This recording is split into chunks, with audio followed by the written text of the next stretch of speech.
Like every American, we are concerned, very concerned about what the elections will mean to us as individuals and to our families. I've got 2 little children that I've got to protect and take care of. What is the impact of these presidential candidates, potential candidates, on the criminal justice system? Will we be less safe or more safe, depending on which candidate we put in the White House? Let's talk about what we know.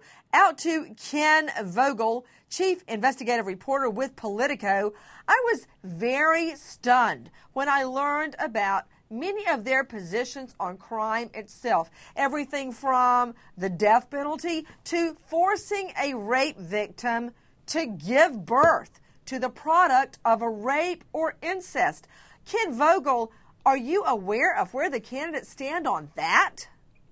Yeah, Nancy. In fact, the opposition to abortion rights has long been a staple of the Republican Party. However, we've seen some candidates in this race, notably Newt Gingrich and Rick Santorum, oppose abortion even in cases of rape and incest. In fact, Rick Santorum put a fine point on this when he said that one violence doesn't justify more violence, basically saying that it would be violence inflicted upon a fetus of a woman who was the subject of rape or incest to kill that fetus. And so this is something that is a hot-button issue for Republican primary voters, and this is a way for these candidates that are courting the social conservative base to curry favor with religious voters. I'm telling you, it's not just about the fetus itself. It's about the crime victim, the rape or the incest victim that will have to live through a pregnancy and then give birth to the product of a rape.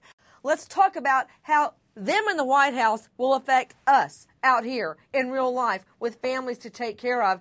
Let's take a look at Ron Paul, who was just talking about opening up trade to Cuba.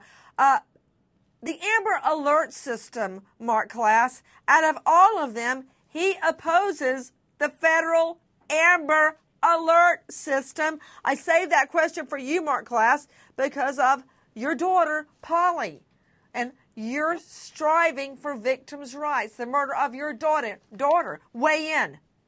Well, that's exactly right, Nancy. And quite frankly, I have to agree with Ron Paul on this issue. The Amber Alert system, as it was originally conceived in Texas, was a pristine system that used local law enforcement to notify local media, to notify a local population, but it's been morphed into a bureaucracy. Quite frankly, it's been morphed into a federal bureaucracy. Now, the one thing that a president can do, the one thing that the federal government can do in criminal justice legislation, because 95% of it is adjudicated on the state level, is they can offer incentive and they can offer precedent. Ron Paul personally is against the death penalty. He can offer incentive to the states to end the death penalty, despite the fact that it is the law of the land in 37 states and it is the will of the people.